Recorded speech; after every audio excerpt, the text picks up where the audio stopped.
बागेश्वर धाम के कथावाचक धीरेन्द्र शास्त्री गुजरात पहुंच चुके हैं। आज से गुजरात में धीरेन्द्र शास्त्री के कार्यक्रम होने वाले हैं। गुजरात के सूरत, अहमदाबाद, वडोदरा और राजकोट में आज से 7 जून तक धीरेन्द्र शास्त्री के कार्यक्रम होंगे। धीरेन्द्र शास्त्री 10 दिन गुजरात में रहेंगे। 29 मई तक अहमदाबाद में दिव्य दरबार लगेगा। धीरेन्द्र शास्त्री कल भी अहमदाबाद में एक कार्यक्रम में शामिल हुए। इसके बाद वो सूरत पहुंचे तो एयरपोर्ट पर उनका भव्य स्वागत किया गया। गुजरात पहुंचने से पहले धीरेन्द्र शास्त्री को वाई कैटेगरी की सुरक्षा दी गई। मध्य प्रदेश शासन ने तमाम राज्यों को लिखे गए पत्र में कहा है कि प्रावधानों के तहत भी उनके राज्य में धीरेन्द्र गर्ग कृष्ण शास्त्री आए तो उन्हें वाई कैटेगरी सिक्योरिटी कवर दिया जाए।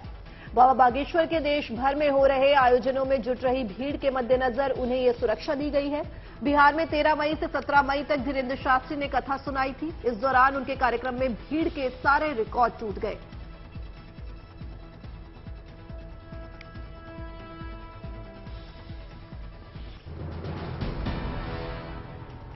जम्मू कश्मीर में मशहूर खीर भवानी मंदिर में लगने वाले मेले के लिए जम्मू से करीब 4000 श्रद्धालुओं का जत्था रवाना हुआ। 125 बसों में सवार होकर श्रद्धालु खीर भवानी मेले के लिए रवाना हुए। इस दौरान श्रद्धालुओं का उत्साह देखते ही बन रहा था।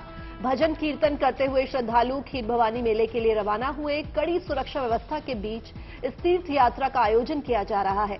रवाना होने से पहले बसों में कड़ी चेकिंग भी की गई। खीर भवानी मंदिर में 28 मई को ज्येष्ठ शुक्ल अष्टमी पर बड़ा मेला लगने वाला है। इससे पहले कल उपराज्यपाल मनोज सिन्हा ने खीर भवानी मंदिर जाकर पूजा अर्चना की और दर्शन किए और वहां मेले के इंतजामों का जायजा लिया। खीर भवानी मंदिर सेंट्रल कश्मीर के गांदरबल जिले में स्थित है। ये कश्मीरी पंडितों का प्रसिद्ध तीर्थ माना जाता है। ये देवी दुर्गा का मंदिर है। इस मंदिर में देवी की पूजा उपासना मां रागिनी के रूप में होती है। देवी खीर भवानी का यह मंदिर एक झरने के बीच में बना हुआ है, जिससे चारों तरफ एक विशाल और खूबसूरत पत्थर है। इस मंदिर के बारे में ऐसी मान्यता है कि ये मंदिर अपना रंग बदलता है और खीर के जुड़ी एक प्रथा भी है, जिसके चलते इस मंदिर का नाम खीर भवानी मंदिर पड़ा है।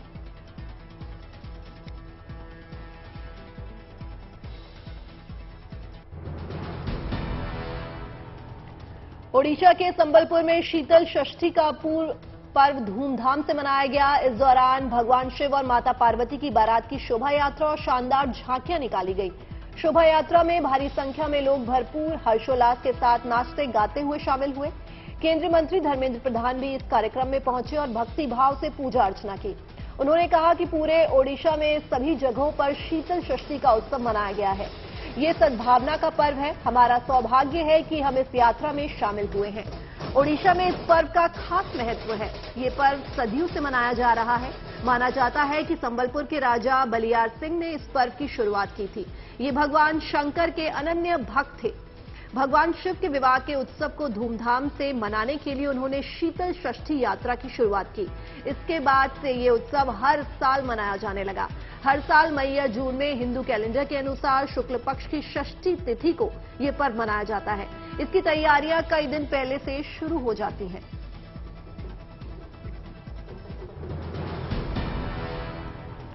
मध्य प्रदेश के पूर्व मुख्यमंत्री दिग्विजय सिंह हनुमान भक्ति में मगन नजर आए। दिग्विजय सिंह मध्य प्रदेश में खरगोन के पास एक मंदिर में अलग अंदाज में दिखे। दिग्विजय सिंह विष्णु यज्ञ में शामिल होने बड़वाहा के सुंदरदास आश्रम पहुंचे थे। यहां पर दिग्विजय सिंह झांझ बजाकर भक्ति भाव में लीन नजर आए। दिग्विजय सिंह ने इस आश्रम में बजरंगबली और ब्रह्मालीन सदगुरुदेव सुंदरदास जी महाराज के दर्शन किए। उन्होंने हनुमान मंदिर में खुद जेब से नोट निकालकर चढ़ावा चढ़ाया। ये मंदिर खरगोन जिला मुख्यालय से करीब 80 किलोमीटर दूर बड़वाहा में है। यहां पर दिग्विजय सिंह ने न केवल हनुमान जी के पूजन कर दर्शन किए, बल्कि वहां पर हनुमान जी मंदिर में चल रही अखंड राम धुन का भी झांझ बजाकर आनंद लिया। ये देख कांग्रेस कार्यकर्ता भी ताली बजाकर रामधुन गाने लग गए। इस दौरान दिग्विजय सिंह ने पांडाल में पहुंचकर श्रीराम कथा का भी आनंद लिया।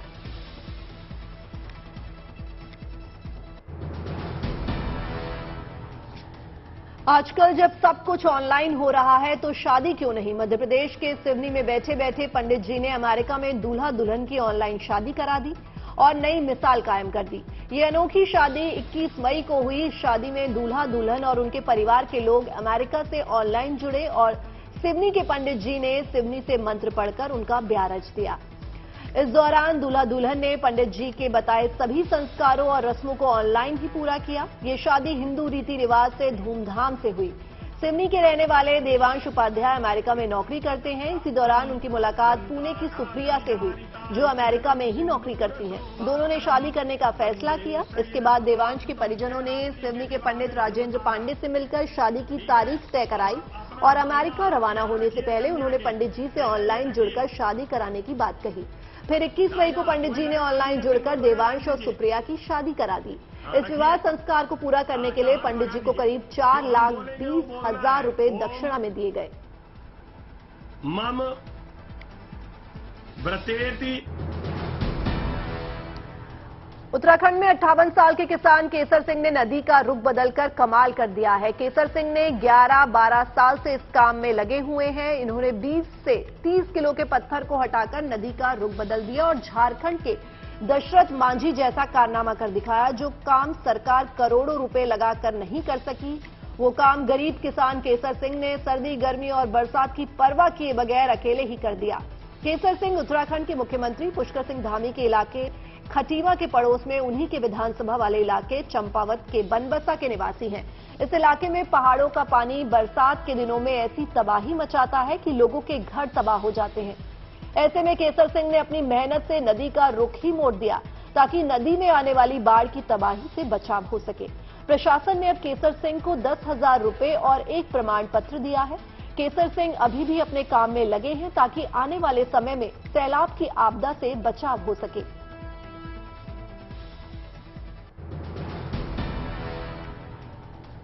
इलेक्ट्रॉनिक सामानों में इस्तेमाल होने वाले लेड को निपटाना करना पूरी दुनिया के लिए बड़ी चुनौती बन गया है, क्योंकि ये जीवन के लिए बेहद खतरनाक भी है। इसकी जगह अब एक ऐसा लेड फ्री मटेरियल ले सकता है जिसका निर्माण भारतीय रिसर्चर्स ने किया है। पंजाब इंजीनियरिंग कॉलेज के रिसर्चर्स ने एक ऐसा लेड फ्री मटेरियल तैयार किया है जो बेकार हो रही एनर्जी को बचाएगा और इस एनर्जी को दोबारा उपयोग किया जा सकता है। 2020 में इस प्रोजेक्ट को शुरू किया गया था और मई 2022 में ये प्रोजेक्ट पूरा हुआ। इस मटेरियल को मैग्नेटिक फील्ड में लाएंगे तो ये कितनी एनर्जी बचाएगा, ये जानने के लिए सिस्टम भी बनाया गया है। इस मटेरियल से हाई वोल्टेज तारों से निकलने वाली मैग्नेटिक एनर्जी की बचत होगी, क्योंकि हाई वोल्टेज तारों से जो मैग्नेटिक एनर्जी निकलती है वो बेकार हो जाती है। इसके पोल पर इस डिवाइस को लगाने पर इस एनर्जी को डिवाइस में सेव किया जा सकेगा। इस मटेरियल का उपयोग सेंसर के लिए भी कर सकते हैं।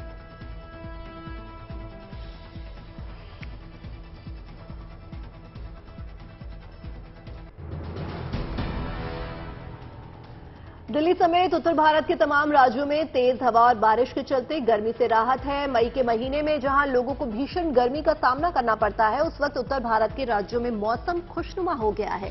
मौसम में बदलाव से लोगों को कल लंबे इंतजार के बाद चिलचिलाती धूप और उमस भरी गर्मी से थोड़ी राहत मिली।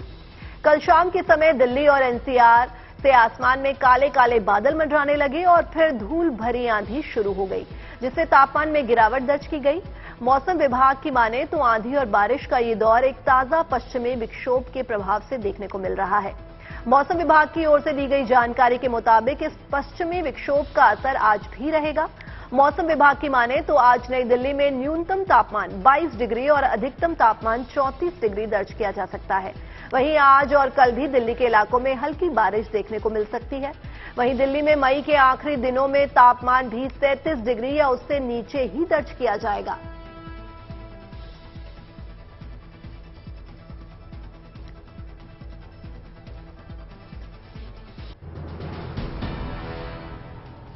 और अब खबर आईफा अवार्ड 2023 की। हिंदी सिनेमा के लोकप्रिय आईफा अवार्ड्स का आयोजन इस बार अबू धाबी के यस आइलैंड पर हो रहा है। इसके लिए सलमान खान सहित बहुत से फिल्मी सितारे अबू धाबी पहुंचे हैं। इस दौरान सलमान खान नए लुक में दिखे। सलमान खान का इस बार फ्रेंच कट दाढ़ी में नया लुक नजर आ रहा है। इससे पहले फिल्म किक में सलमान इस तरह के लुक में दिखे थे।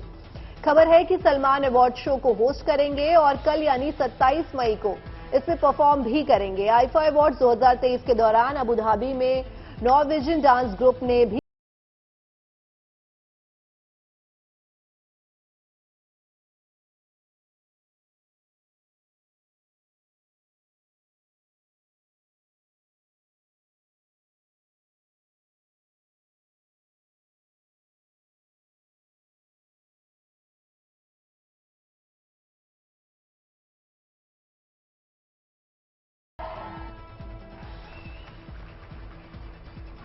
आईफा अवार्ड 2023 में इस बार बॉलीवुड के कई नामचीन सितारे शामिल हो रहे हैं। इनमें अभिषेक बच्चन, विकी कौशल, राजकुमार राव, नोरा फतेही और रकुल प्रीत भी शामिल हैं। फिल्मकार फराह खान भी इस अवार्ड समारोह में शामिल होने पहुंची हैं।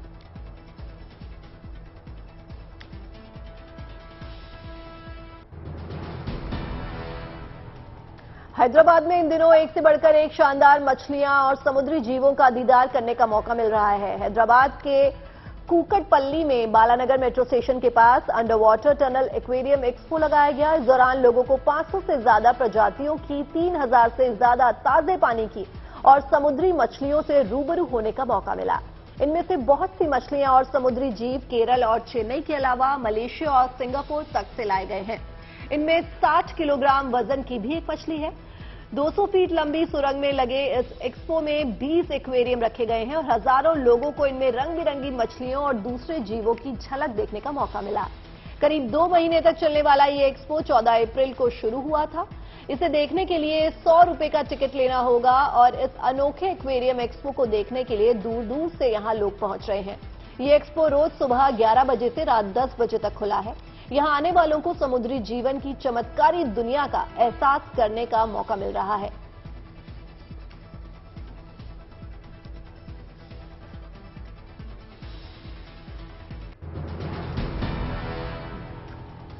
मध्य प्रदेश में कल बोर्ड के नतीजे आ गए हैं। इस बार 12वीं में राज्य में बेटियों ने बाजी मारी है। यहां 12वीं के आर्ट्स में छिंदवाड़ा की मौली नेमा 500 में से 489 अंक लाकर टॉप स्थान हासिल किया है। मौली के पिता इलेक्ट्रॉनिक की दुकान चलाते हैं और मां गृहिणी है।